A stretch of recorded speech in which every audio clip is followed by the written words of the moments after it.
briefing paper on outcomes reporting. And I welcome the staff, Amy, Carmen, and Trudy online. I think, Amy, you're going to introduce this report, and then Carmen and Trudy are going to welcome. Sorry we're running a bit late. Kia ora tātou. Just before I hand over to Carmen and Trudy, just wanted to provide a very short brief about the work, and wanted to say that actually while this is good discipline, it's actually really important for our performance story. While outputs are services or activity that are directly under our control, outcomes are they measure the impact of our service, but are not always within our direct control, and particularly population outcomes even less so. Having said that, though, we can draw a line of attribution to our efforts. We do have quite a few levers, and I think it's really important that we still have these measures, and it allows you to hold us to account and to also double down or make your expectations of us clear. Importantly, this is the first time that we so there are some that haven't been measured. It's really tricky. Most agencies don't actually publish their first time efforts, but we have stepped forward, and it's actually quite a bold move to do that.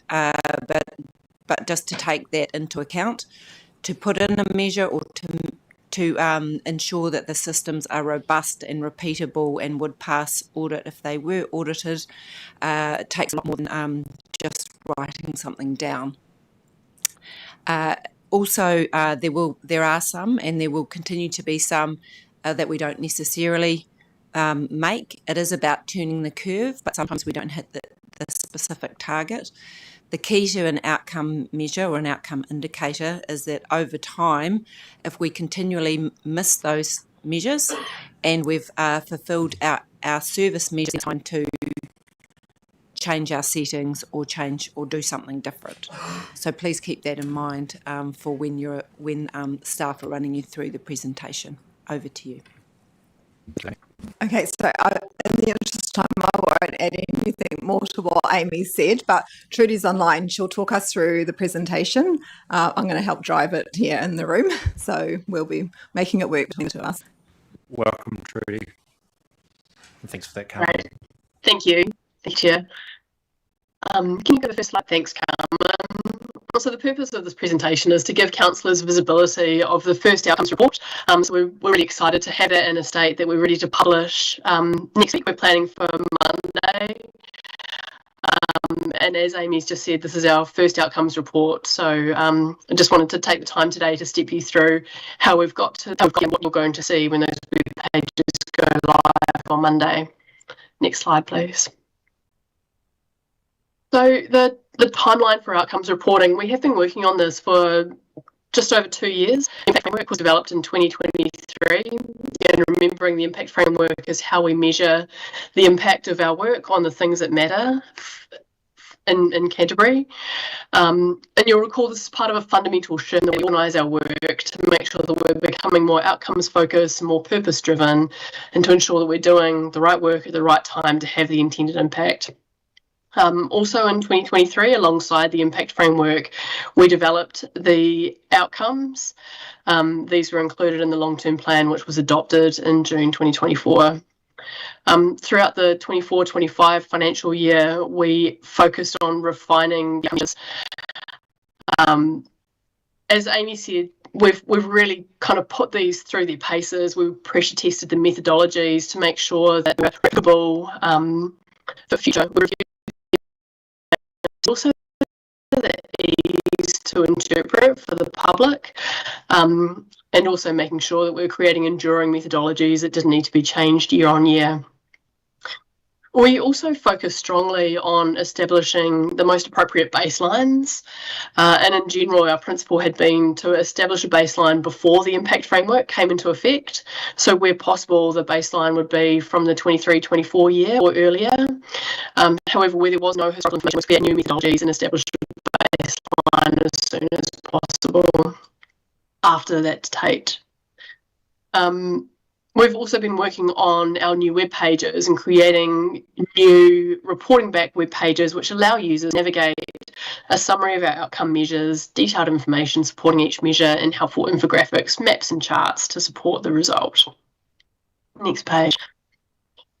Our impact framework, I'm sure you're all familiar with this, but as a reminder, this is the enduring overarching structure that helps us to define, measure and communicate the difference that our work is making for the environment and communities of Waitaha.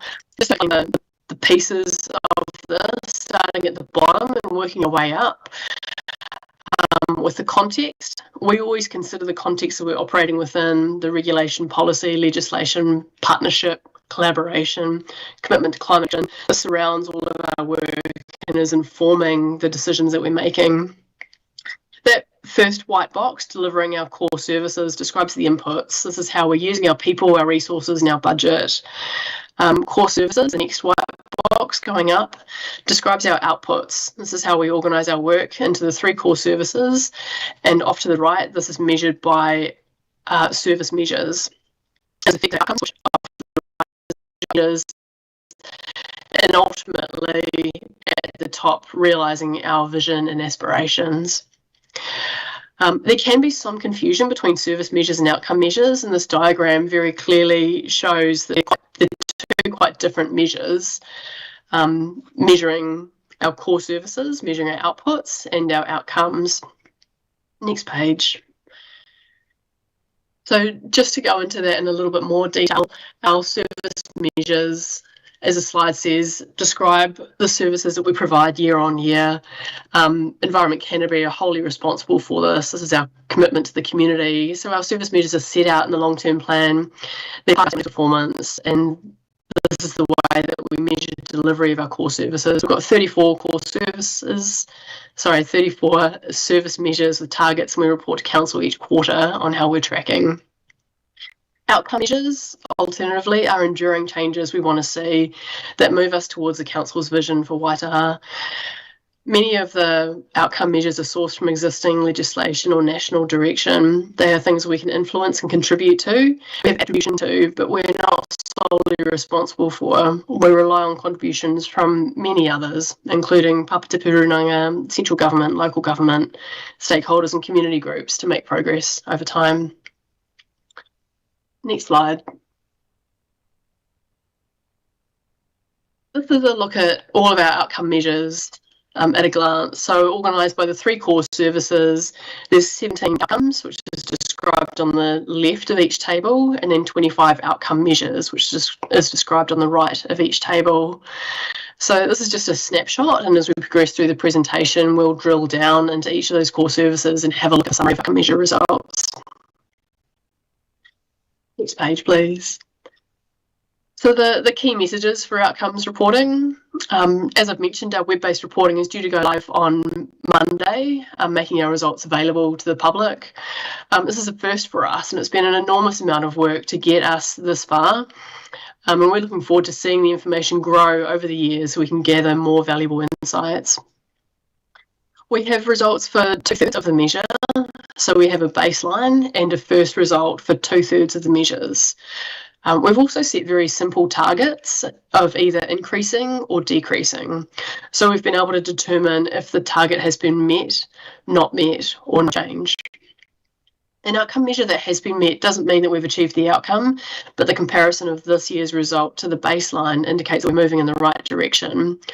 Over time, we'll get a direction of travel, or we'll get a better direction of travel for each measure, but this year, with just one result, it isn't telling us anything about a trend, and that will take us many years to determine. Next slide, please. So our overall outcome results for 24-25 is that 6 targets were met, 5 targets had no change, 5 targets were not met, 9 targets were not measured, and this is made up of 6 measures that have a baseline and 3 measures that are in development. The pie chart on the right shows that 2/3 of the measures have a result, and a further 6 measures have a baseline only. So we're hoping to result for those very soon. Next slide, please. So for the next few slides, we're going to break down the results by core service. And so you may find the handout helpful for this section as we drill down into a little bit more detail. So the Environment Regulation and Protection core service has 12 outcome measures. 4 of the targets were met. These are D2, the area of Indigenous habitat protected by covenant; F1, the extent of rated river habitats; G1, exclusion pesticide; and air quality exceedances. 2 targets had no change, so that's C1, muddiness grade of monitored estuaries, and C2, coastal sites suitable for contact recreation. 4 targets were not met, and these are the 3 water quality measures relating to A1 nitrate concentration, A2 E. coli concentration, and A3 aquatic ecosystem health. Also, the area of Indigenous vegetation cover, D1, has not been met. B1, the extent and values of natural inland wetlands, has a baseline, but not yet a first result, but we will be able to report on this soon. And E1, the Mahinga Kai measure, will be developed in partnership with Papatapuranga. Next slide, please. In response to hazards, 1 target was met, and this is F1, the extent of braided river habitats. As noted on this slide, this outcome is progressed by work programs in both environmental regulation and protection and community preparedness in response to hazards. So we show it relative to both of the core services. However, in terms of our overall reporting, the outcome measures only reported once. In terms of the 4 measures, the 4 measures that were not measured, the 2 measures with baselines only, J1, the percentage of Canterbury population that understands natural hazards and climate change risk. So this year a new survey was developed, so the 24-25 result is the baseline. And L1, residence incidents and mishaps in Canterbury water bodies. This information is provided to us by Maritime New Zealand, and they will release the 24-25 results in November. In development is I1, the economic impact of flooding, and we're doing work in this space. Well, Environment Canterbury is doing plenty of work in this space. It's contributing to flood protection and community resilience, and work is underway to develop an appropriate method to measure the cost of flooding in Canterbury. Also, K1 measures the regional capacity and capability of civil defence, and a new methodology has been established, and we expect to be able to report on a baseline here. Next slide. For public transport, 2 targets were met: nitrogen dioxide emissions from the PT fleet, N2, and Q1, Christchurch City Council's goal to halve greenhouse gas emissions. There were 3 targets with no change, and these relate to P1, the number of key activity centres within 400 metres of bus stops; P3, the number of marae within 400 metres of bus stops; and P4, percentage of Māori reserve land within 400 metres of bus stops. 1 target was not met, and this is the percentage of Greater Christchurch population using public transport. We have a very small reduction between 2023-24 and 2024-25, and even though we know the number of unique users has increased, this has been offset by an increase in the population of Greater Christchurch, resulting in an overall decrease. The remaining 3 measures have baselines only. N1, the number of premature deaths due to nitrogen dioxide from motor vehicles, as this is reported every 10 years. Both O1, the percentage of workplaces in Greater Christchurch and Timaru within 400 metres of bus stops, and P2, the percentage of households in Greater Christchurch within 400 metres of bus stops, use spatial data from the census. So we're planned to be reported every 5 years. Work is underway on spatial data following the cancellation of the census in 2028. Next page. So for the purpose of this briefing, we've only shared with you the headlines for each outcome measure. There's a lot of detail available on web pages that sits underneath each of these outcome measures. So I'll show you these web pages in just a moment, but yeah, some of the key features is the ability to navigate service measures. Additional information maps and tables, detailed explanations of why this measure is important for Canterbury and how we've analysed the information, what Environment Canterbury is doing to progress the outcome, the other organisations that have a role in progressing the outcome, and hyperlinks to data sources, articles, and useful web pages. As we're so early in our outcomes reporting journey, we don't yet have the depth of results or trends or insights. And as we progress, we may be able to provide more detailed analysis as part of these pages too. We're still doing the final checks and balances on all the web content before it goes live on Monday. But one of the benefits of this approach is that we can upload new information as it becomes available, so it doesn't need to just be an annual reporting process, but as the information becomes available, we can update these pages. Next slide, please.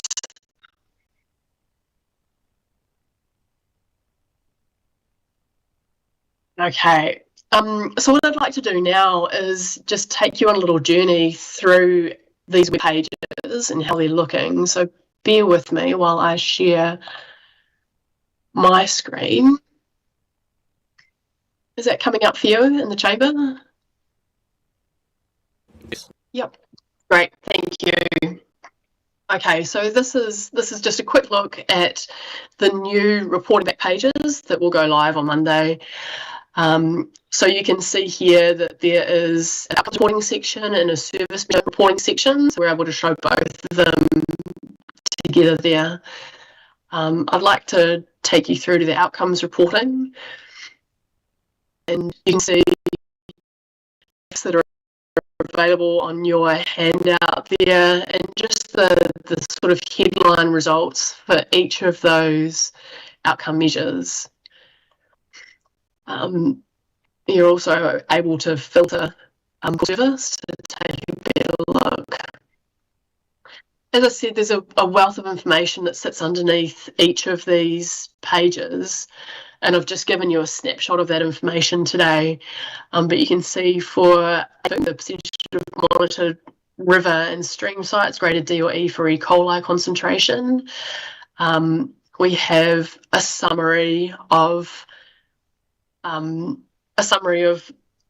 how we're collecting this information, where the baseline has come from, and what it means to achieve the target.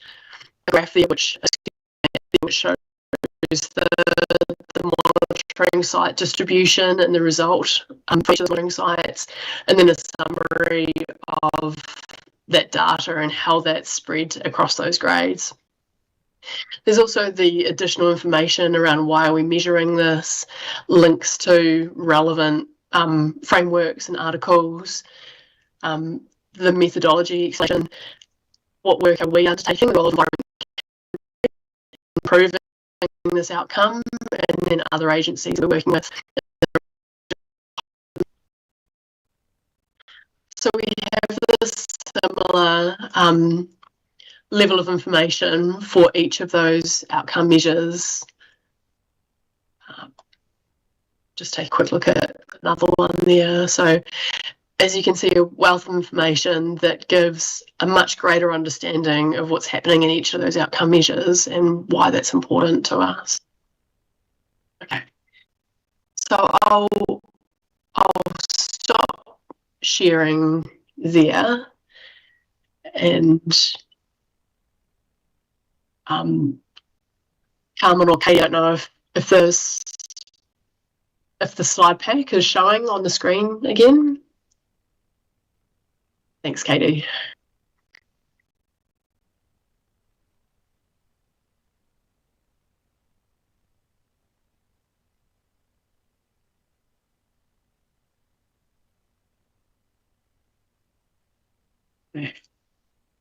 Just give me a nod if that's showing on the screen.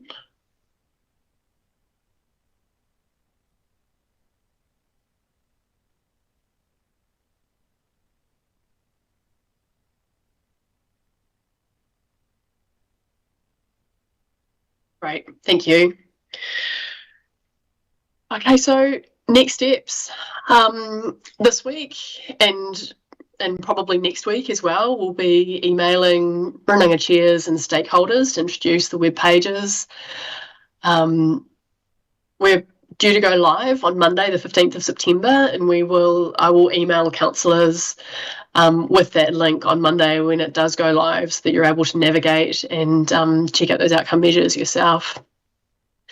Ongoing, we will continue to make updates to the reporting web pages as information becomes available, and I've already spoken about some of those measures where we know that we've got information pending and it should be with us in the next couple of months.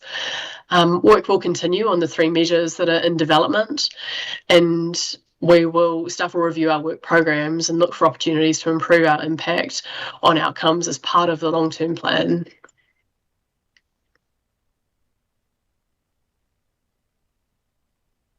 That's all. So I'm happy to take questions from here. Councillor Swiggs, I saw you had your hand up before. This is excellent. Thank you very much for this. I think this is great. Going through just the way that you've presented it, the quick information there, I think it's really good. So thank you for that. I really enjoy that. What it did do for me though is spark the question in my mind is, are we measuring what we're measuring? Are we measuring in the appropriate way? Now, the reason I thought that is it was the first time that I thought about the public transport use and the 30%, and that has actually gone down because of the population growth. And we're often, when we have the presentations in the committee previously, we're talking about the amount of people growing on the public transport use, and we're patting ourselves on the back, and actually the numbers are going down in terms of the service measure. So how are we measuring it is really important. So are there any ways that we're in the process of what you're doing, iteratively going back and looking at, are we appropriately measuring the targets that we have here? And one example that I wrote down was the wetland percentage, and I was just looking at that. Oh yeah, here we go. B1 is 43,187 hectares, and that is the target's obviously for increasing. But could you measure that as a percentage of land that's used for farming as well, as a measure, as we're seeing more farms being consented for land uses? Are we seeing the percentage of wetlands reducing per farmland, or is it increasing? So it's just the way you're measuring it, and it was just the different ways there. So it was a very interesting exercise in my own brain, and I was just wanted to see if we are doing those measures behind the scenes, to see if we're thinking about how we present the numbers.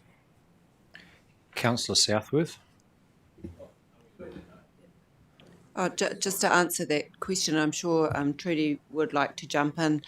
I think we need to look at, particularly around the PT measures, because we're sort of at the while what's more under our control is around the transport system, we're at the mercy of development and intensification around that measure. So I think this is the beauty of being accepting that we're early in stage, and then actually testing with some rigour whether it's telling the right story, because it is our performance story as well. So Trudy, would you like to add?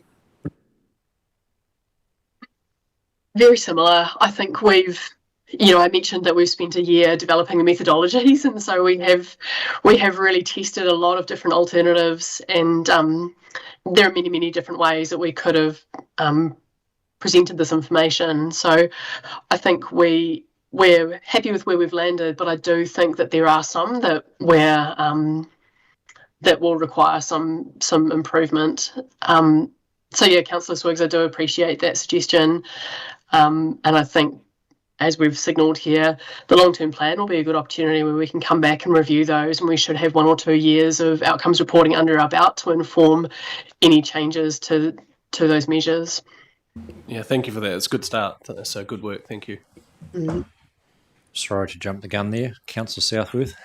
Yeah, thanks. So I was also going to pick up on a public transport one, but firstly, I know there was a lot of work done, and we had a lot of briefings and time went into developing the service measures. And it was really, I think, made really clear it's really important to hold for enough time to actually track how they're working, otherwise they don't do their job. And they were, and I know there is somewhere we've got also like a number of trips per capita as well. And again, that was developed because we did look like, the number of trips grows, but if our per capita is growing faster, then we're not actually building our public transport usage to the extent that we perhaps could. And just because we don't achieve them doesn't mean they're not good measures. It means they help to direct us as to what do we need to do. And to my question is on P1, which is about the percentage. P2. So the distance from households to the bus stops. And I noticed that there's a problem because of the census, as the census data has changed. One of the questions I had at the time that was being developed was around, my understanding of it was being developed using circles around properties, like a 400-metre circle. But I think that the sort of complexity of mapping now means you can. What's really important for people is how far do I have to walk, not if I flew like a crow to my bus stop. That's 400 metres. What you want to know is how do I get there by walking, and is it 400 metres? And that 400 metres is quite important because it's a distance that's achievable by people with more elderly people and people with little kids and stuff like that. And so it's based on some important information that's in the sort of urban design, is my understanding. So given that there is a need to look at how we measure that particular one because of the census situation, is there an opportunity to look to do that in a more refined way where we actually do measure the real distance that people are walking to bus stops? And can we investigate that? Is that possible?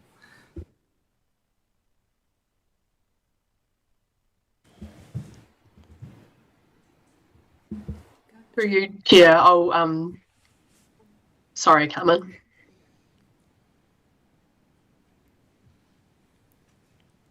Sorry, Trudy, do you want to answer? I think Yeah, thank you. Sorry, team. I do remember this conversation, and I can't speak to the technicalities of whether we can or can't measure that, but I think part of the intent of this outcome measure was that it is a proxy measure, and so while we aren't counting the exact number of households that are within a 400-metre walking distance, it's a proxy that gives us an estimation, and it was a replicable methodology. So I think that's why we landed in this place, that it tells us broadly what accessibility looks like without being in absolute numbers. That was the rationale of why we went here. We can absolutely check whether we can revise our mapping. Yeah, I'm not too sure if that is possible, but we can absolutely ask the question. I would say using proxies, there are always overs and unders. And I think as long as you've got a consistent measure over time, and you've got a trend, and I would roughly say if the Reserve Bank thinks 3 data points and a baseline as a trend, then we'll at least have an indication and be able to make a call then. But again, even a proxy is not perfect, but it's the same one, so every time. So yeah, simple is best. Thank you for that. Councillor Edge. Yeah, it's interesting what that could mean in terms of urban planning for new subdivisions that currently don't have bus access, but in times, as we know, when things grow or communities grow, there's a demand for a bus to come in. So you could put this down as this 400 metre as a rule in terms of urban planning stuff, especially thinking of Rolleston, where they've got the new bus route just been put in. How does that pan out in terms of this as well? So as a forward-thinking sort of planning document exercise, I think it would be quite useful, actually. But other than that, I think and I love the graphics. It's simple, it's fun to look at, and I think given the fact that it's going live, it might capture the imagination of a wide audience, actually. Thank you for that, Grant. Is there any other comments or questions from any other councillors? Vicky? I'll just make a comment now because then we can just, I might not, we're not doing debate. God, I was thinking, I'm going to have my debate moment, but I'm not in that now, out of that. This is a presentation. I just want to say, like, that's really amazing. I know we're going, we didn't hit that M1 target with the public transport use, but 30% of Greater Christchurch population using public transport in the last year, getting on the bus at least once, 30%. That's massive. That's brilliant. Just want to, say that. Good. Thanks for that, Vicky. And the unique visitors unique users up by 4.2%, which is more than the population growth. So that's really good. See, that's the type of the debate that this is going to bring, which is awesome. So good work. Oh, well, and I'd just like to thank Amy, Carmen, and Trudy for the presentation of this report. Sorry, it's all been a wee bit rushed, but it's some really good information there. And I'm sure it gives us a lot to think about, not only today, but going into the next triennium of this new council. So thank you very much. And we'll now move on to the next presentation.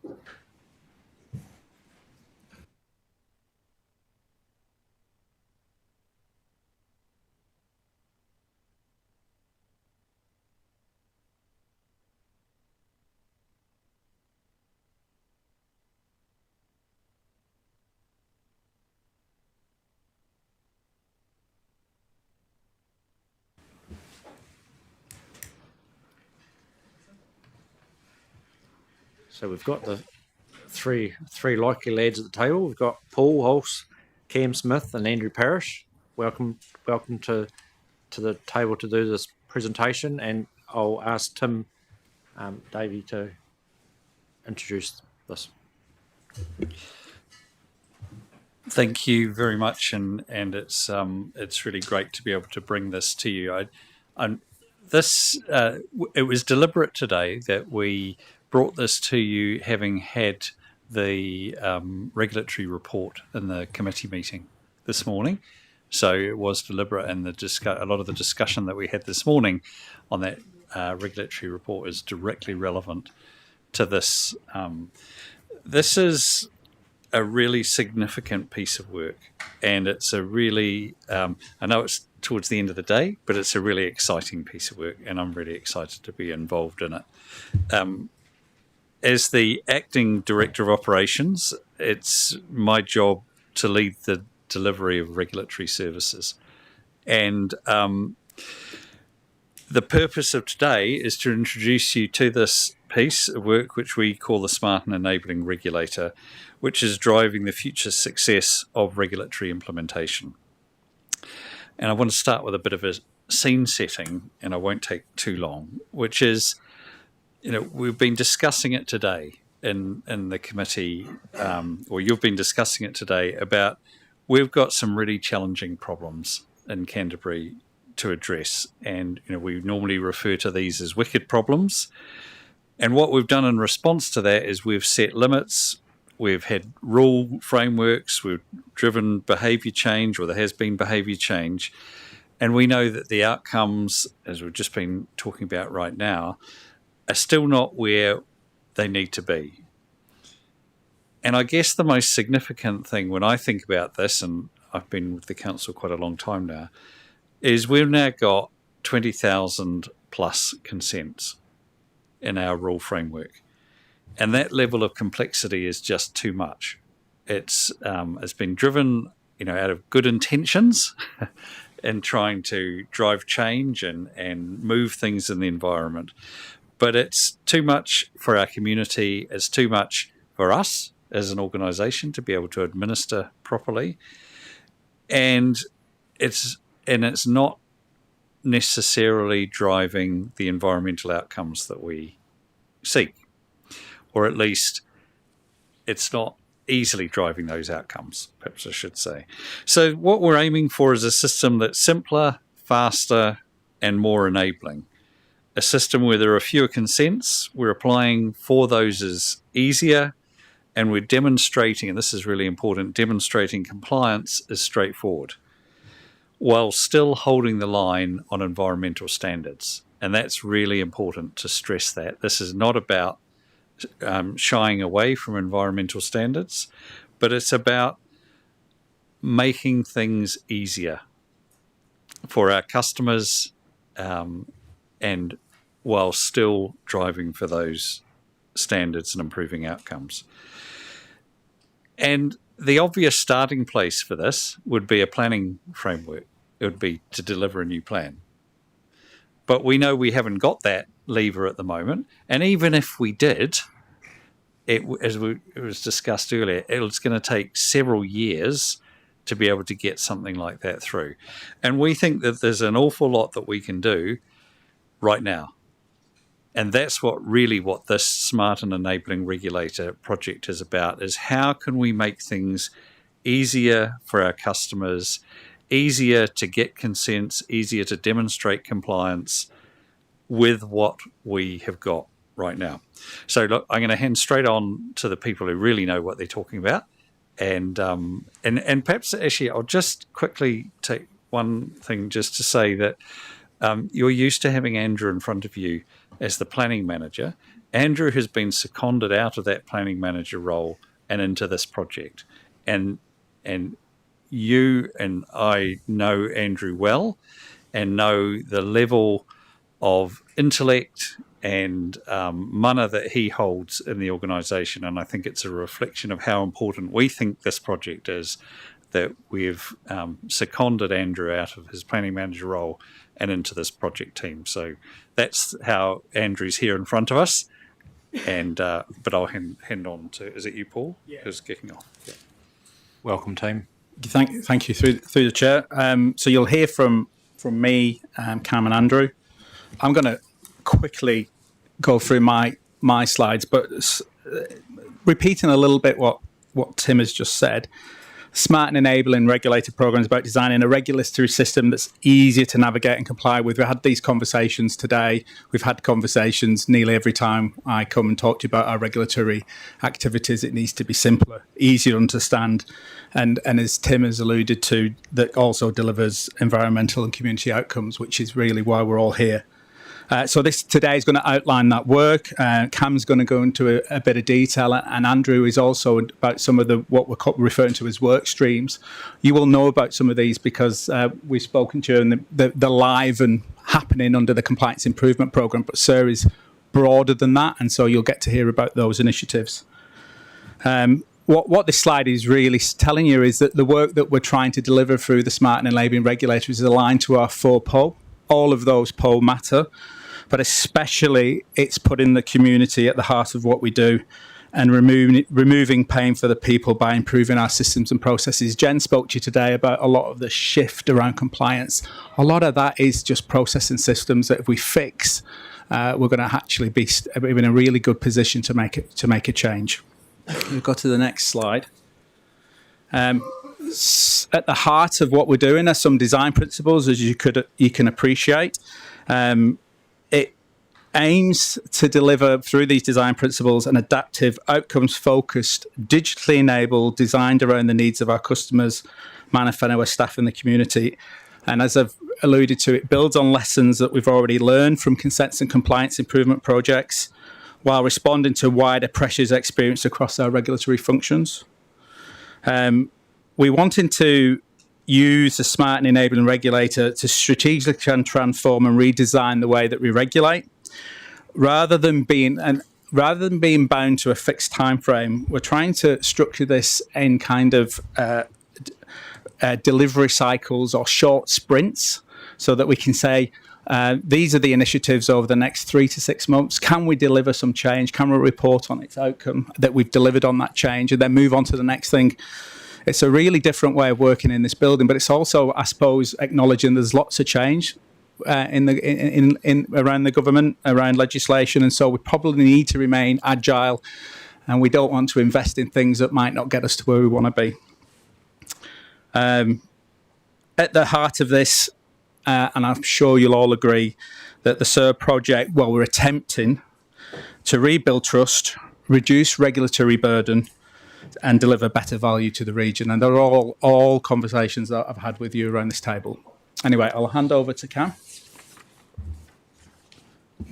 Excellent, thank you.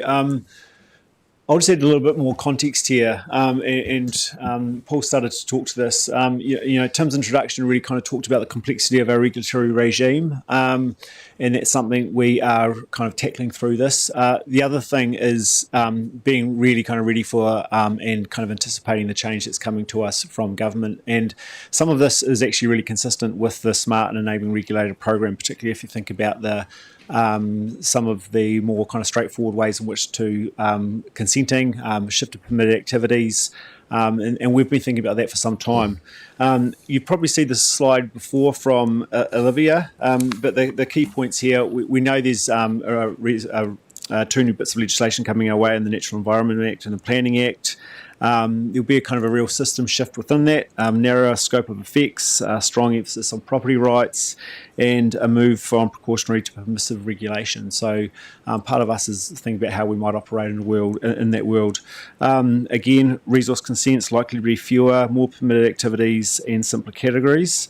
However, and this was referred to in an earlier agenda item today as well, more permissive activities need to be supported with strong digital systems. So, and permissive status might require annual submission of base level data from some resource users. So we've got to think about what systems we have in place to actually accept and make use of that data to inform actions that we take. And obviously there's changes to the compliance and enforcement regime as well, with a potential new regulator, etc. So this is what we're planning for and anticipating. This is more just than external drivers. We're thinking about how, as an organisation, we make changes here and now that enable us to give effect to that into the future. Just a little bit of further context about where this sits within the organisation, or particularly within the long-term plan. So we're all very aware of the three core services that you as a council agreed to through the long-term plan. This firmly sits within the Environmental Regulation and Protection Core Service. You'll remember that within there's a number of services within that, but three are key from a Smart and Enabling Regulator perspective. First of all, we set the regulatory frameworks for the management of Canterbury's environment, so that's our key planning bit of work, largely within the RMA, but we also do other things such as a regional pest management plan, etc. We also provide authorisations in line with the regulatory framework, and so that's largely our consenting framework that you've heard about today as well. And then, of course, we ensure compliance with the regulatory framework for the management of Canterbury's environment. Now, with the scope for the Smart and Enabling Regulator program is really focusing on the resource management system. So, what's currently sits within the Resource Management Act. But we're very much thinking about what can we apply or learn from this project of work and then apply it elsewhere, such as biosecurity, and that's the really obvious one where it sits outside of the RMA, but it very much has kind of authorisations and compliance and kind of planning components to that. But at the moment we're focused on the resource management system. And so, and regulation. Today you had a briefing within the RDC committee meeting that had kind of compliance and consents together. What we are saying here is that actually it's all three of these that need to be kind of singing to each other, because when we have a planning framework that has a level of complexity in it, that complexity often grows within at the consenting stage. And what that complexity means is that it's very hard for people complying with those conditions, and very hard for our compliance staff to monitor compliance against those conditions. And all of that carries a cost to our communities, whether it be to resource users or whether it be to this council and ratepayers associated with that. So part of the Smart and Enabling Regulator program is looking at all three of these together and how do we deliver a seamless regulatory system. Andrew. So, the Smart Enabling Regulator project, it's a key suite of work programs that are nested inside the Environmental Regulation and Protection Core Service. Smart Enabling Regulator is a system-wide improvement program. So, for how we do environmental regulation, ERP's the what, delivering the environmental regulation. Smart Enabling Regulator is the how, transforming how regulation works so that it's smarter, more enabling, and outcomes focused. I'm going to move just slightly away from my notes there. And when we start talking about this, we think maybe that we can deliver the world. I'm going to talk to you about the individual work programs here and what they're going to deliver in the short term and how they're going to nest to the long term. And I want you to take away from that SER, the individual work programs, are part of our transformation engine. When we get into the work program, or the individual work programs, you'll see that many of the smart enabling regulator projects seem to have a focus on compliance. But I want you to remember what Cam was saying. The importance of the smart enabling regulator work is looking right across that regulatory program for environmental improvement. Next slide. Now, you've worked with me for a little bit, and you know how I like analogies. The analogy I've used here with the team is that currently our regulatory system looks a little bit like a hexagon. We've got quite a few planners, we've got heaps of consent staff, and we've got quite a few compliance staff. Now, one of the things we're looking at in Smart Enabling Regulator is how do we move towards more of a triangle shape? How do these work programs move us towards a triangle shape? And the reason why the triangle shape is important is because that allows us to get more boots on the ground, more advice to our communities, and more support in terms of delivering outcomes. Well, you can see connecting the hexagon to the triangle, the current to the future, is the work programs that we've currently established around Smart Enabling Regulator. I think, rather than going through each of the names, Cam, on this slide, I think we should go to the next slide and just talk about each work program. The first work program I want to talk about is work programs in a place. This is about using technology and the layers of data that we have on compliance and on the state of the environment to support an understanding of risk. Once we understand risk, the same information can be used to inform where we need to put our effort into compliance monitoring. But it also suddenly becomes a really helpful tool, not just to the compliance section, but to everyone. I can imagine Lisa can find a really useful use of this as she starts thinking about the new planning framework. I've processed a number of consents in my time, and I would be really helped with a cheat sheet when I start to go, hey, these are more risky areas, and these are less risky areas. That would speed up my world if I was still working in the consent processing space.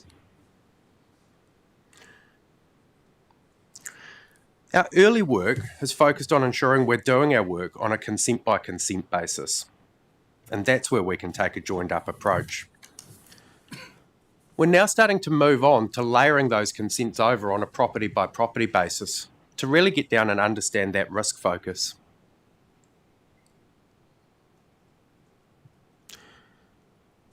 What we can now do is we can report on service measure number 5, the percentage of resource users improving their compliance status across a set of targeted categories.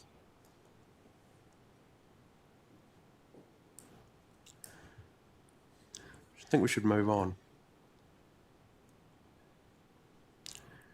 The next project, and I think you've heard a little bit about this, is the automation of simple water use compliance. Now that doesn't seem like very much, being able to send out to our community whether or not they've taken the right amount of water or taken too much. But I see this as being a bigger pilot. This enables us to communicate automatically with our community, with our resource users using data. I've had a look at the back end of the engine that's being used to use this, and it targets directly from our Acela consent database, and it's fantastic because that database also contains things like when the consent expires. So if we can land this automation of simple water takes, then the opportunities to grow this in future sprints, as Paul's talked about, is endless.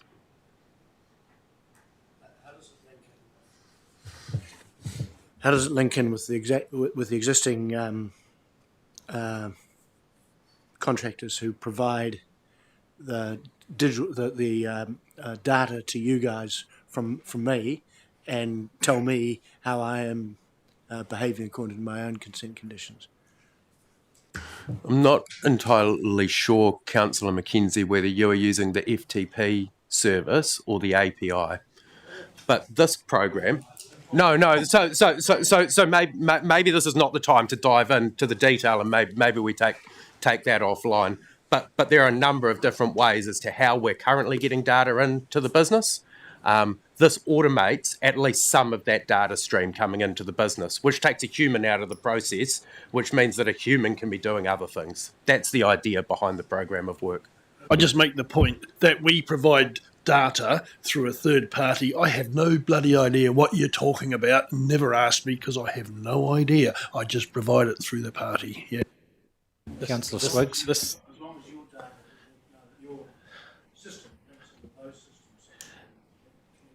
This goes straight to the question I was going to ask Ian.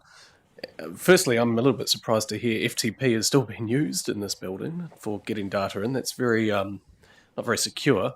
But the other one that I read, the question I have is the infrastructure. This is all stuff, but what's the infrastructure behind it? So both the two farmers there have talked about different systems. There's a third party. Who owns the physical infrastructure to be able to enable that?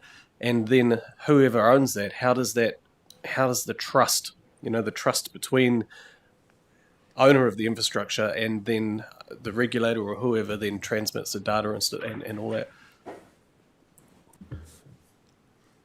This work program is not complete yet. Yeah.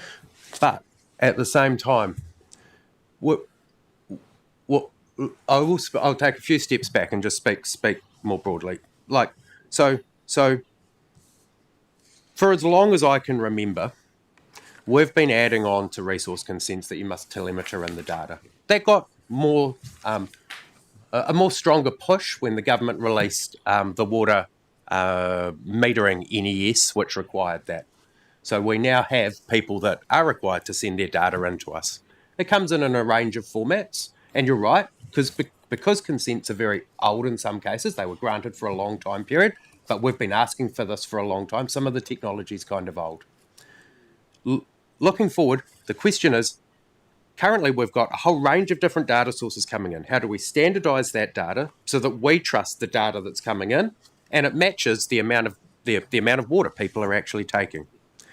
That's step one, and I think we're well through that process as I understand it from the project team. The next step is, how do we communicate back to our community? And this is a step that we're in the middle of completing now. Only on the simple water takes, so groundwater takes with one distribution point. How do we report back with some confidence that we're actually reporting back the right information back to the farmers to say, or resource users, that you are compliant here? So that's the next step of the project that we're working on, is how do we do that, and how do we ensure that we're actually making sure that that data is accurate? Did that answer? Yeah. Well, for me, I think the infrastructure of the data collection methodology and the pumps and all of those things, I think that's a bit of a gap, I think, in this. And where I'm going with that is there a space? Councillor Mackay, did you have something to add? I'll leave that to I see another you're getting a time. bit frustrated. I am getting frustrated. So just can I address the infrastructure one? Because we do also have on our consents that we have to actually monitor the reliability of the data. Well, in fact, the machine that actually takes it has to be monitored, and ECAN also sends us out little letters, and our people that we supply, the third party person that John refers to, and there are a whole range of them. And the ones that we used to have, we used to pay quite big amounts of money for them, and they could tell us on a daily basis whether we went over, under, whatever. So I hear that you're obviously well through this program, but I just hope that you did actually look at the options on some of these data providers, because they already were providing the service anyway. But you be assured the infrastructure has to be checked and made sure that the data's coming in, and if there is any gap, even more than well, it seems 15 minutes now for those of us that have to telemetry 15 minutes. You get a little red flag put on your compliance report to justify it, sort of thing. So there's some really strict stuff within the organisation. They're following through with all that stuff. Do you want to make a comment, Cam? Yeah, I would just add, and Jen talked to this morning during the RDC paper on consenting and compliance. A large part of this is about removing some of the manual processes that we have here and automating them, and so which carries a cost, obviously, to the organisation and to our ratepayers from an FTE perspective. So it's about some of that's about removing the pain for our people and driving efficiencies here within the organisation. Thanks for that, Cam. Okay, do you want to carry on now, Andrew?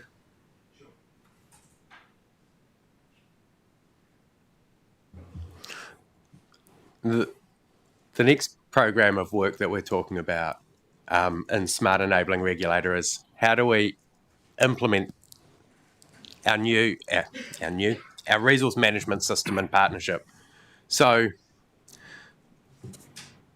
this is an absolute priority for the organisation. It's an absolute priority for the ERP core service to undertake that approach in partnership.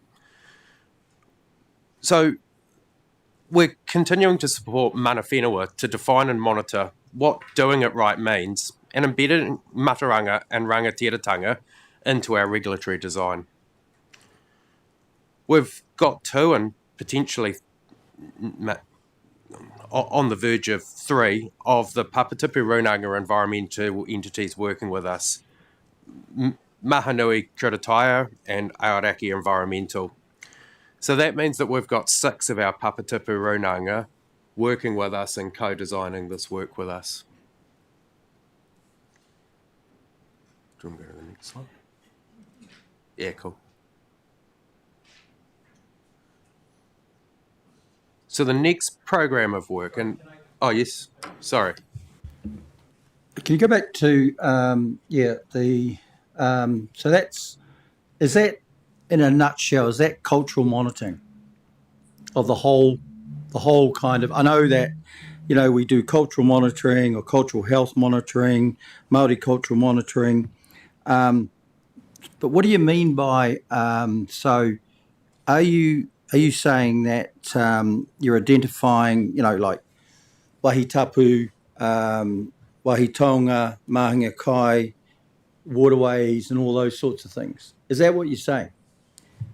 I mean, what is the criteria when you actually talk about, involving, partnering with Papatipu Runanga? What's the framework they're trying to build with you? Or is it the other way around? So a lot of the work that we're currently doing, and it is with AEC, that we're in the compliance space. So Jennifer would have told you about the work that we've done on the risk framework, and so identifying with them how they want the risk to be quantified within the things that are important to them, and so that's a key piece of work. We've really tried to design in partnership, so we haven't gone out and said this is what we think and what do you think. We've actually said, well, how do you want to be involved in the early stages? And so when we're visiting the different environmental entities, that they may have different views on how they want to be involved. Traditionally, it's been a consenting relationship, but we're seeing that expanding into compliance. But specifically, it's around the development of that risk framework, which seems to be of interest to them at this moment. But that could change over time. All right, because I know this work is quite tedious in some ways, because even from a possible environmental services point of view, it's actually trying to pull everything together. Actually, a few days ago, someone told me that the saying should be what's good for New Zealand is good for Māori, where someone flipped it. And I think we need to be quite careful and when we're talking about these kind of frameworks, because sometimes they're actually takiwa specific. So anyway, but kia kaha to you. At least it's on the radar. Thank you. Okay, team.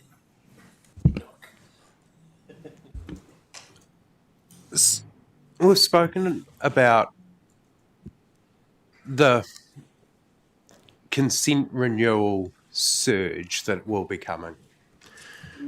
And I mean, it's not surprising that, 34 years ago, the Resource Management Act was established and it allowed us to grant consents for 35 years. And progressively over time, as we've approached sustainable limits, we've shortened the consent duration. That does mean, though, that we have an awful lot of consents that are coming up for renewal. There'll be a surge in applications for the renewal of consents. And I think what the chart demonstrates there is that surge is going to begin to accelerate over time, peaking over the next 7 years or so. Now, although we know from some of the central government feedback that we're getting that we will have less consents, more permitted activities, that doesn't mean that we shouldn't be starting to plan for this surge in advance. The renewals process gives us a real opportunity for staff across the organisation to work together to ensure that resource users understand what they need to do and be well prepared. I think some of that comes down to really understanding what is the catchment context in which those consents are existing in, and what can they do as landowners together to achieve some of the outcomes that have been established by the community. But for us, it's also really important from a compliance point of view to understand how those farmers and what those farmers and land managers need to do to demonstrate compliance. If we can start to do that, then we can start to shape future consent conditions in a way that will support a change of emphasis to deliver improved outcomes within that catchment. It also enables us to start to develop better systems for those farmers as they're approaching that renewal point, to be able to provide us with evidence on the change that they've made to help achieve those outcomes over the time of their last consent. And what that means is when we understand who's doing all the actions that are possible within an area, who's achieving as much and as best as they can towards that, that allows us to focus our staff attention, going back to the hexagon to the triangle analogy. It allows our staff to be able to really target and support the people that need the support and advice to achieve outcomes.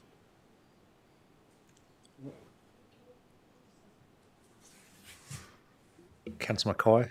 Just on that graph there, is that just a selection of consents per month that are due for renewal?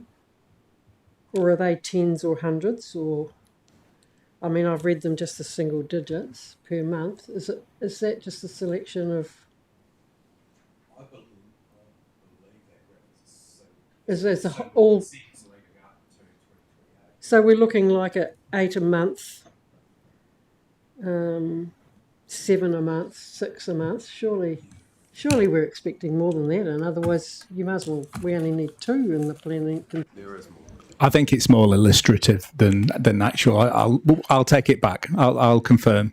But I've seen a number of these graphs over the last sort of 6 or 7 months. So, I think there's a number of versions of this. So I'll answer that question at a later date. Yes, that's what I'm wondering, whether it's supposed to be 80 or something like that, because if it's all in the renewals that we know that are coming up, which would presumably be land use and water consents, surely we've got more than 8 a month, or so it must, and it probably does illustrate that we've got a bulk coming in 2028. So. Tim just made a comment here in my left ear that it could be defined to an area, like this might be Huranui or okay, that makes more sense. A one catchment maybe. Staff will come back to us. Actually, I think it's probably that's the case. Yeah, I think it is an area because we're talking about doing a trial in a particular area. So that would make sense. Yeah. Cam, did you have something to add to that? I'll just add one point to this. We've typically seen this as a challenge in front of us. And there is a challenge because there is quite a volume across Canterbury when we look at the renewals coming in over the next several years. However, Andrew started talking about actually seeing the opportunity in this as well to remove some of the complexity from the system when we think about what kind of conditions that we put into these consents to deliver better outcomes. And so we're kind of really switching our mindset, putting a lot of effort into a consent renewal program to make sure we're doing just that. So we are kind of flipping it on its head a bit and actually seeing the opportunity this presents. Thank you for that. We'll carry on. Oh, sorry, Councillor Southworth. Yeah, so I was just wondering, because I'm looking at and thinking, when you look into the detail of this, and particularly if you go to like catchment by catchment, do you see some consents that could potentially go into like a global consent, and others that look like actually with the right settings would go into permitted activities? Because I mean, 35 years ago is a long time ago, and presumably a lot of stuff's changed in that time. Yeah, I think it's true to say that the numbers that we consented back in the day won't exactly be the same numbers that will be reconsented, and that could be that they're a one-time event, or things have moved on, and you're quite correct. There could be a global approach, or just they're not required anymore. So, what we're attempting to do though is to be really clear about that and to know exactly what we're working with. So, yeah. Thank you. Councillor East, have you got a quick question? No, I haven't got a question, just an apology. I'm 10 minutes or more late for another engagement, but just to say I'm very enthused with what you're presenting. I'm sorry I can't see the end of it, but it's looking like a substantial project that will add great value to the organisation. So I'll catch up a wee bit more on it next week.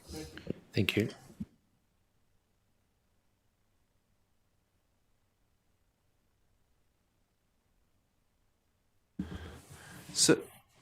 So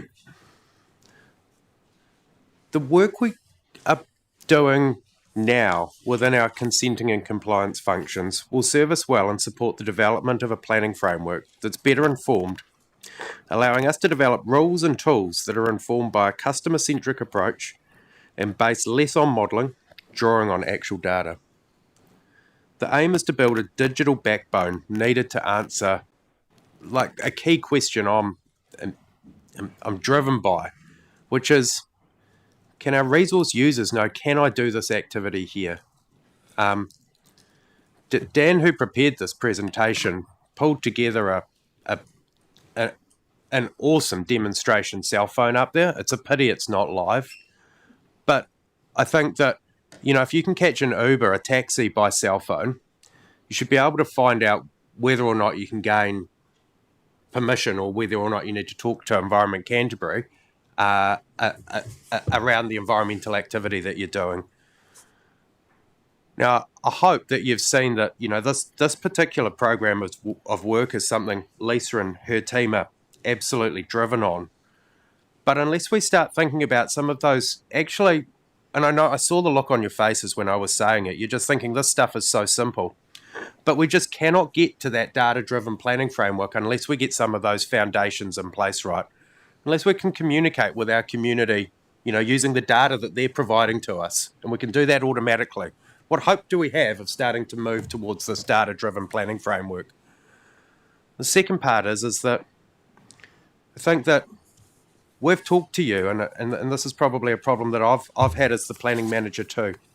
As a suite of different silos, as a planning silo, as a compliance, and as a consenting silo, what we're trying to say here is that, well, we're structured that way, so we're still gonna have teams like that. But the idea is that the communication across those teams is really strong, and the products that are being developed right now in the compliance space are things that are going to be useful for Lisa and her team as they start to pull together the next round of how we do this in a more aligned and digital way. Can I just make a comment and ask a question? It's all combined. I mean, if you're a dairy farmer, you've got a dairy or whatever they call it. I don't do it. My share milker does. but that's effectively plugging in all the information that you're probably wanting. And so, I mean, there's presumably platforms we can just interact with, but my real question is that Forbes Elworthy from Craigmore Sustainable is into all this crap. And when he talked to me about it, it just whistled past my ears because I'm a bit on part. So have you talked to him? But I can help arrange that if you like. But it sounds to me he talked to I think Peter Scott, and were you there, Nick, in the club a while ago? It was like over 15 months ago, and it just didn't seem the timing wasn't right. But the timing may be right now. It's not crap, Councillor McKenzie. It's actually precision agriculture. We've moved on from the toaster.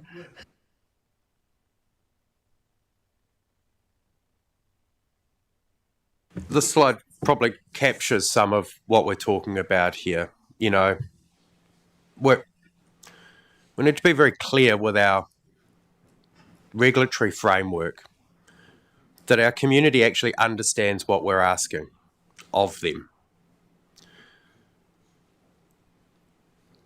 And I think we need to really understand what some of the pressures are, not just the environmental pressures, but that is absolutely critical, but some of the economic pressures that our landowners and land managers are facing.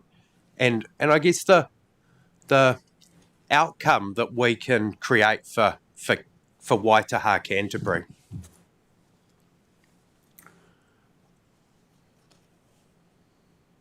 And therefore, where we get to is that it's really easy to know, can we do that here? And have we done that right?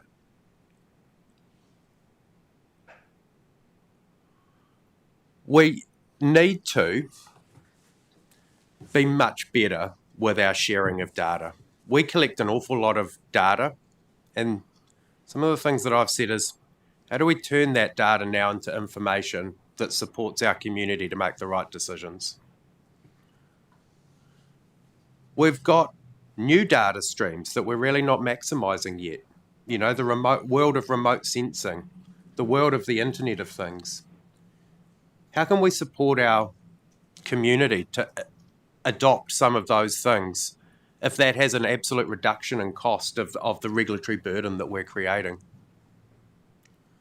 How do we use those things to create a system where our resource users can demonstrate compliance digitally and automatically? How do we make sure, and I spoke about this a little bit, as to how we keep thinking about the regulatory system, not as a group of plan-making folk or a group of compliance folk, but a group of people that are really trying to use the regulatory tools to deliver an outcome, regardless of where you sit in the business. And the final point there is the landscape is changing in front of us. You've had numerous briefings on that. The work we're doing is absolutely agnostic to how the system might change over time. Oh, one more slide, and I think it's Paul's. Yep. So I just get the what's next slide. As I alluded to at the beginning of the presentation, we're taking a quarter by quarter approach. I think it's entirely sensible to do that because we can learn how to deliver as quickly and as efficiently as possible and actually talk to you about the wins that we've made, and at the same time make strategic decisions around the next decisions that we need to make, and we just keep rolling with that. So you'll hear from us more regularly on what we're delivering, I suppose. We want to take a lessons learned approach and outcome reporting around that work. And really, this is, this is my second time at Environment Canterbury. I'm really wanting to deliver a successful, smart and enabling regulator programme. And the final part is we'll continue to work with the Papatipa Runanga environmental entities. I think we've done enough talking, so leave it at that. Well, I'll just start a discussion. I think this is really exciting, and this is probably something as an ex-farmer that I've wanted to see for a long time. And so you guys need to be congratulated on this project, and he's looking forward to continued positive direction. So on that, Councillor Sucknall and Councillor Mackay, and then Councillor Swiggs. Thank you. It is exciting. The question in my mind is that I provide data through Fonterra through that portal in that form. I provide data to Statistics New Zealand. They ask a different set of same data, different form. We have other entities working on wallets, and a wallet over here and a wallet there. I don't want to get to the point in my life where I can't understand a bloody thing. 7 different formats, 7 different wallets. So how do we get to a point where my data sitting in a repository is available for all those entities? Because I don't want to be going through 6 different entities providing this data in a different form but saying the same thing. So what assurance can you give me that one repository of data should be able to provide the... Aroha mai, Councillor Sunkel. The reason Paul and I were looking at each other is we had this conversation just like that around actually we need that work program to be included in Smart Enabling Regulator. We've got how do we get data that we've got back out to the community, but we don't have a work program yet in there that's going, how do we get data from the community back into what we're doing? And I we've had that discussion. We're thinking about it. It's not one of the work programs. It's a really good suggestion, and we'll take that on board. Just one point to make. Cam and I were researching Smart and Enabling Regulator at the very beginning. We wanted to make sure that we weren't delivering something that was alien to other regulators. This concept of industry information, working with industry, so that you don't actually duplicate, is a common theme now across all regulators. So we would want to not be outside of that transition. So and we have to learn how to receive their information and make the most of it. So yes, that's in the next tranche of work streams, you'd probably see that we'll have developed a view on that. I guess a follow-up, I provide data for my nitrogen application, but for Fonterra, I provide full data and have my Ravensdown account. It's just that data is transmitted through, which is everything. Livestock Improvement Corporation, my stock number data is sent through. That's great, they accept it. Will you as a regulator accept it? Because there's a big challenge in this room and a whole bunch of places about trust. And they go, oh, it's all very good. Yes, you provided that, but we don't actually trust it because we need some more verification. So there's a point where we need to actually have trust about the data coming in and not creating this behemoth out there of validation and trust, which creates challenges. Yeah. Okay, Councillor Mackay. Yeah, look, that was one of my questions too, and I'm pleased to hear that we're talking about regional council consistency and maybe working with other councils if they're thinking of the same thing. Hopefully they are. Just building on John's point around trust, is certainly that trust of information coming that's collected and comes in. But what I am hearing, and I heard it as late as last night actually, it's, John, while you might be happy to send all your information via to your industry, that same information you might not want to send into a public service, an organisation where once it comes in here it's basically accessible, widely public. So there's that issue. I think people might provide you stuff that you definitely need, but they don't want all the wraparound stuff that you might be prepared to send off to your, for example, a dairy sector. So that's one issue there. It's a big one that we need to get over. We are, the idea of wallets was mentioned, and we are working with the Trust Alliance around their version of a farm wallet. That is the absolute advantage of that Trust Alliance farm wallet, is that it provides data sovereignty to the farmer. At the same time, we are living in a world where I think that there are trust issues between some might say it, the urban community and the rural community. And I think that data can really help that. So that I think there needs to be a live conversation and an open conversation about what is important on-farm data versus what is data that we need for community or wider community assurance that outcomes are that we're tracking to achieve outcomes.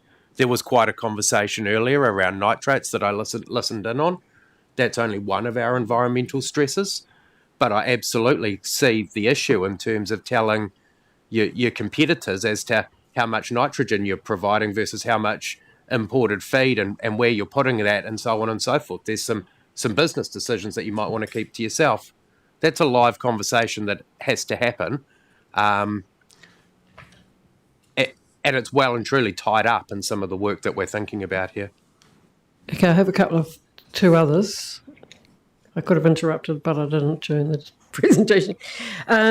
So one of the things here, obviously, implementation and partnership, and you've talked about working with Papatūākehā or the entities through this.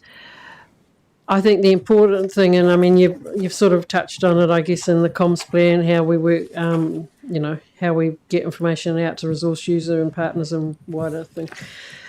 I think that we need to actually be talking about implementation and partnership in a bigger picture than what we actually talk about it in the treaty partnership perspective or concept, because the reason that we're here is that we know that rules and regulations aren't getting the outcomes that we want for various reasons, and we know that our community collectives, irrigation collectives, catchment groups and communities are basically working flat out in the environment for positive environmental outcomes in response to trying to keep ahead of this stuff all the time.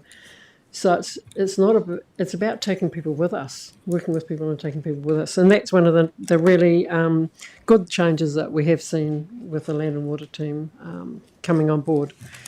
So just being really cognizant of that, and that leads me into the question around the concept of the hexagon versus the triangle.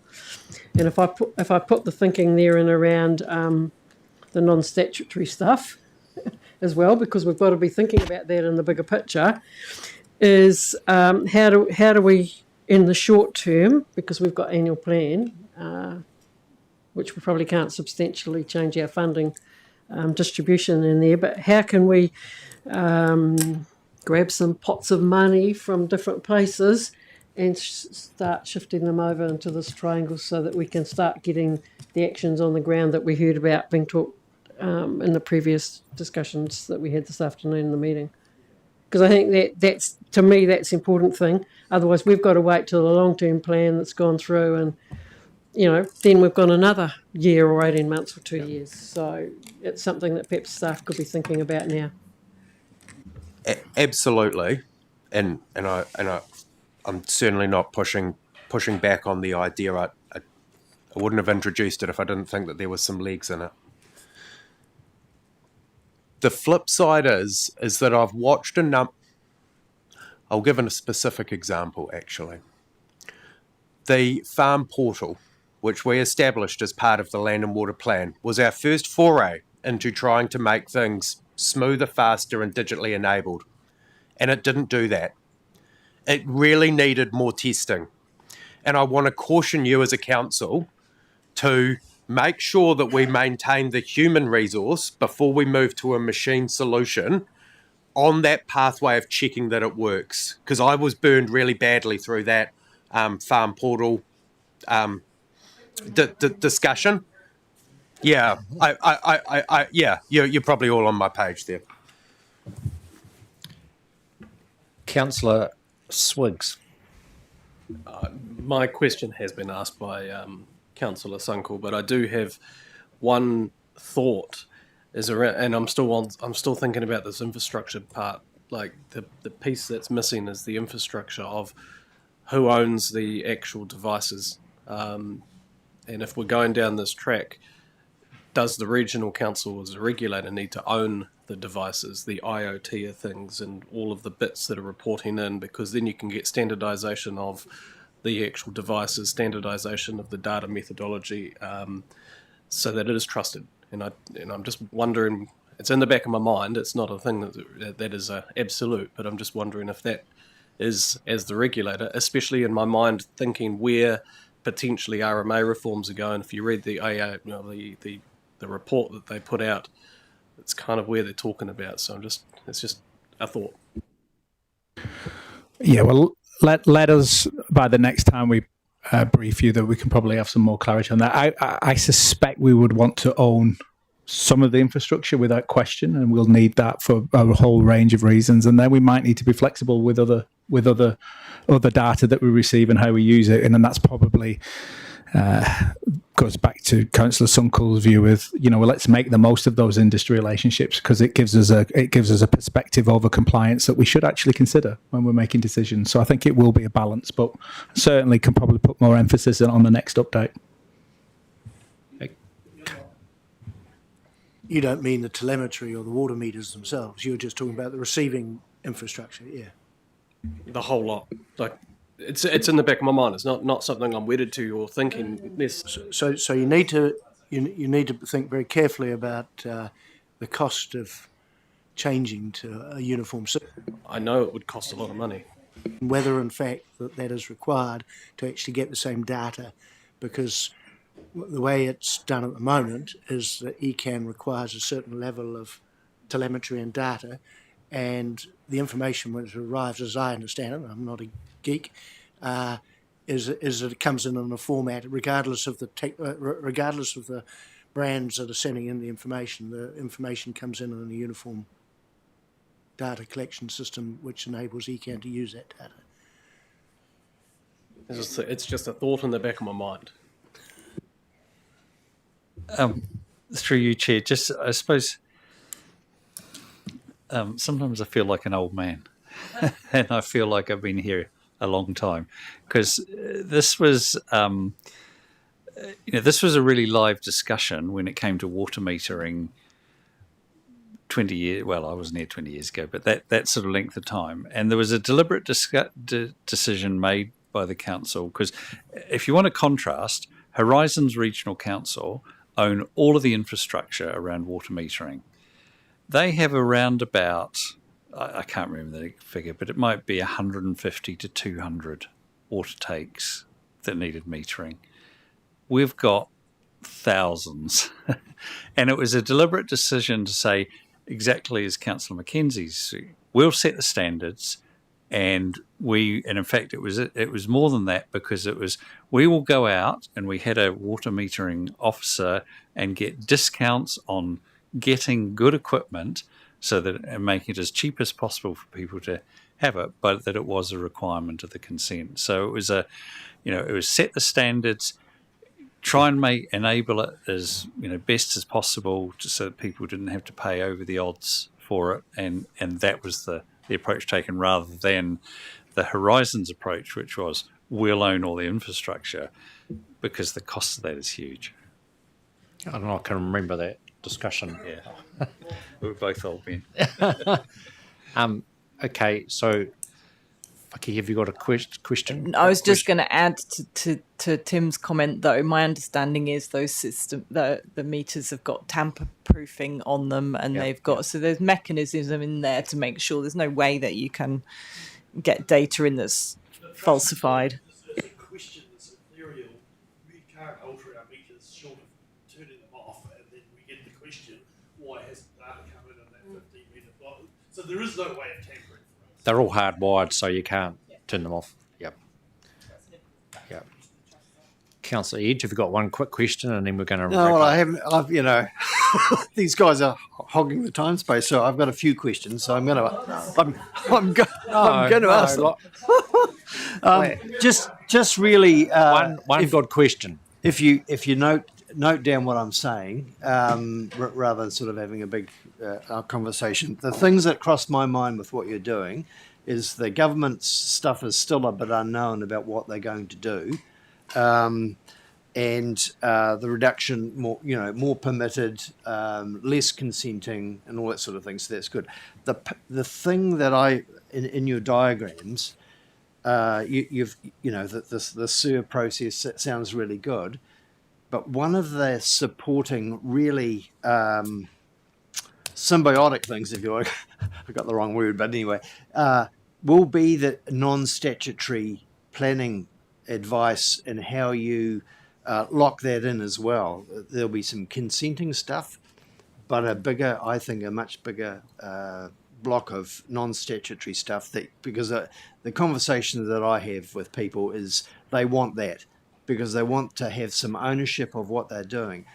And I've already talked lots about spatial planning and that sort of thing. And if the Spatial Planning Act or which one decides to go down that track, that's going to be really important in terms of having some sub-catchment management planning in association. So it's not just that. Farmers don't just want that; they want another set of guidance as well. And I think that and that will also have some kind of compliance thing, but it would be more sort of slightly hands off. So that's one thing. So it's how does that fit in? And part of that is the information that we have in our GIS system about, it might be a handful of things that become useful in terms of that little thing on your phone about what's the underlying information of soil types, geology, topography, all that sort of stuff. So that's, I think that's really good, and that's going to help with monitoring. The other thing related to that is if you go down that process, irrigation schemes at the moment have sort of a global responsibility. Does, just a question, does the irrigation schemes, are they the ones that are, providing this to and froing of information, sharing of information back to us? That's instead of 20 farmers, there's a scheme programmer that is doing that for us in a block. I'll carry on. And the Papatu Runanga thing, you've obviously got them in the system, but there are other organisations that may be able to help provide information too. And I don't know, I've got our fish and game, forest and bird. There are probably other people who are out there doing monitoring, citizen science and all that sort of stuff that contribute to the bigger picture. And I think it is really important. We've gone through the draft regional policy statement, and with the idea of looking in the future for freshwater management units. And my feeling is that if you, in the non-statutory space, sub-catchment analysis, that is, Claire, I'm just putting these through because it's not all about the farmers. You've got to have a. Grant, got 1 minute. We'll wrap it up, please. Yeah, but I just want to make the point. If I don't get my view across, and Soil mapping's got nothing to do with irrigation. Well, anyway, we won't go down that route. Yeah, we're talking about compliance, and we're talking about non-statutory, which is a holistic, integrated approach, and that's what you're talking about in terms of the planning approach. Is more integrated. It is more user-friendly in terms of how you deliver those things. But anyway, freshwater management units, in terms of a way of looking at the health of a particular part of Canterbury. You can say this area here is performing well, and we know that in section 35 you probably, so that's really good. So it's a catchment context type thing. It's supporting people. I talked this morning about the farm environment plan being one consentable item per, and you're talking property by property, which is really, that's what you're saying for that. Thanks for clarification of that.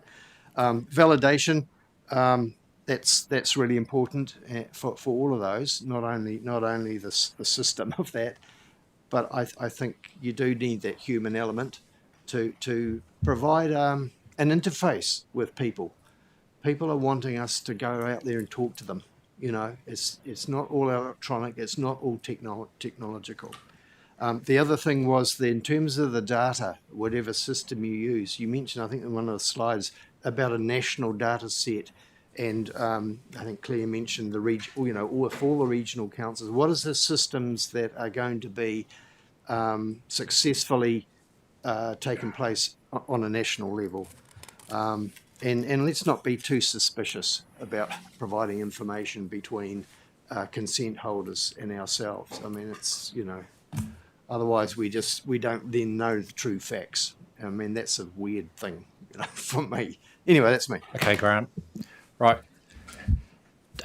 Staff, have you got anything you want to wrap up with? Okay, Paul and Andrew, sorry. It's been a long day. And Cam, thank you very much for your presentation. I mean, it's created lots of interesting discussion, and it's a very exciting space, I think, going forward. So thank you for your time. Sorry we're running late. And I'd like to call the meeting to close. Claire, could you do the karakia, please? Kia hora, te marano, ki whakapapa panamu timo moana. He hu arahi mā tātou iti ranganei, araha atu, araha mai, tātou au atu kātoa, huie takie. Kia ora.